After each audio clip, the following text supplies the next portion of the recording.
I stood there, in the back row of that magnificent auditorium, my legs throbbing from a double shift at the warehouse. My palms were dirty from servicing a carburetor that morning. The air smelled like perfume and polished wood. Nothing like the grease and perspiration I was used to. My eyes burned from lack of sleep. 4 hours a night for 6 years will do that to a man. But I couldn't stop staring at the stage. Camille was up there, my wife, gleaming in her cap and gown. A doctor. At last, I had dreamed of this moment as much as she had. Every paycheck I'd handed over, every late-night Uber run, every time I said no to a beer with the boys so I could pay her tuition, it was all for this.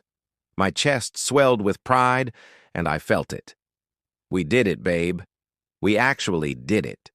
The crowd clapped as she approached the stage, her smile big and bright, her dark hair gleaming under the lights. I fixed my tie, stolen from a buddy because I never owned one, and waited for her to look my way.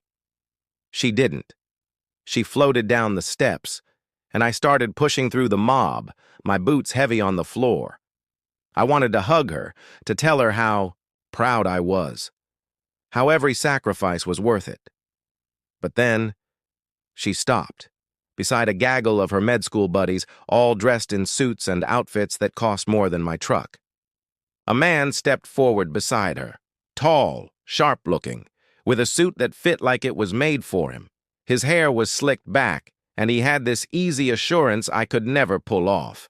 Camille grabbed his arm, her face lighting up even more, and whispered, loud enough for everyone to hear, "This is my husband, Julian. He's the reason I'm here today." The words hit me like a wrench to the gut. Husband. Julian.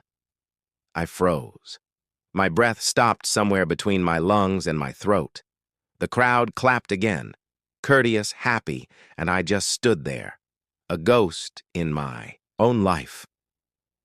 My hands tightened into fists, the calluses scraping against one another, reminding me of every hour I'd worked for her. 6 years of my life poured into her dream, and she didn't even peek my way. I watched her giggle, her head tilting. Back like she used to do with me? And Julian?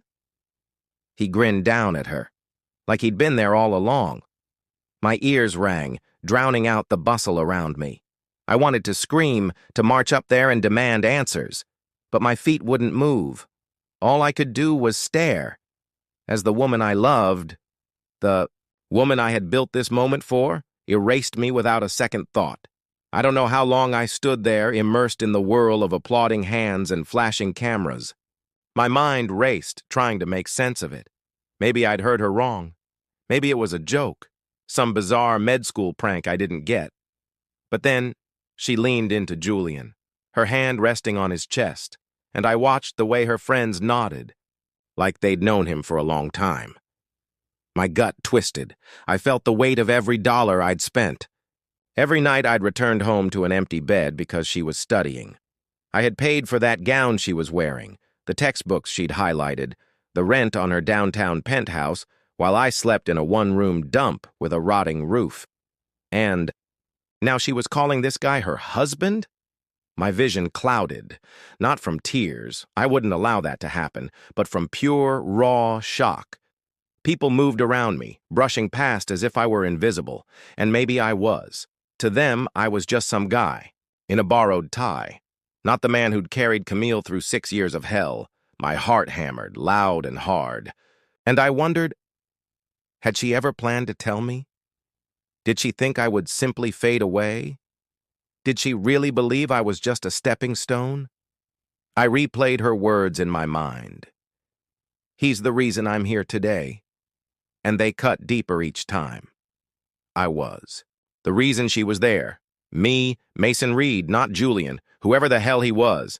I had given up my time, my money, my goals, so she could have this. And now, she was standing there, rewriting our story. Handing my victory to someone else. I took a step back, my boots scuffing against the floor. The sound brought me out of my daze. I couldn't stay there, not surrounded by her new life. Her fresh lie. My chest ached, but I straightened up, forcing air into my lungs. I wasn't going to break apart. Not here. Not in front of her. Not in front of her fine, polished crowd. I turned toward the exit, my mind racing with questions I didn't have answers to. How long had this been going on? When did I stop being her husband? And why? Why did she think she could simply throw me away like I was nothing? As I pushed past the double doors into the chilly night air, I felt the first fracture in my world. But I didn't know then how deep it would go. All I knew was that Camille had taken everything I had given her, and given it to someone else, and I wasn't sure what that left me with. I didn't suit her world, like I was some dirty secret she'd outgrown. I rushed out of the truck, slamming the door hard enough to make the frame tremble, and struggled up the stairs to my flat. The area smelled like motor oil and stale coffee, the way it usually does. I slumped onto the couch, staring at the ceiling, and felt the fury sink in deep, not only at her, but at myself.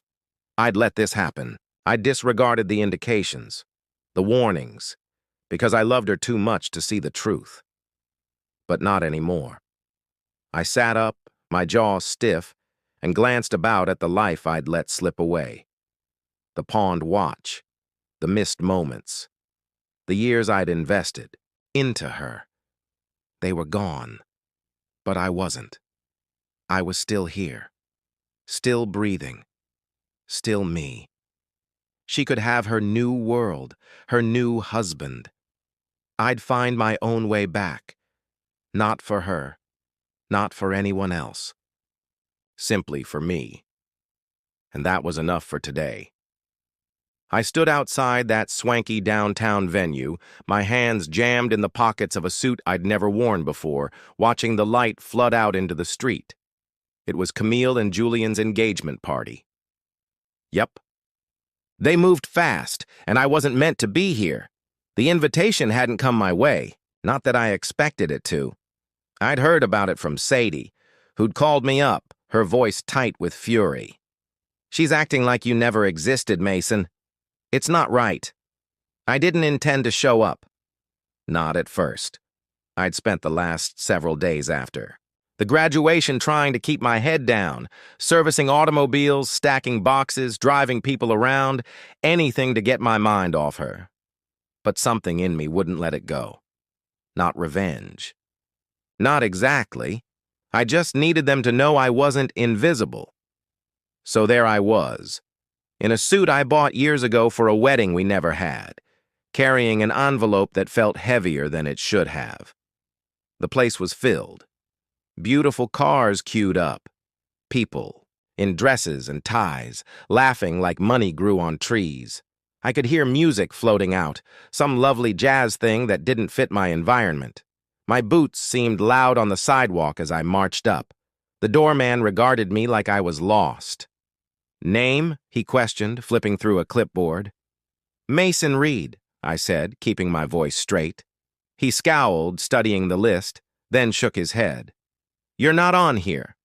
I nodded like I expected that and said, "I won't be long, just dropping." "Something off." He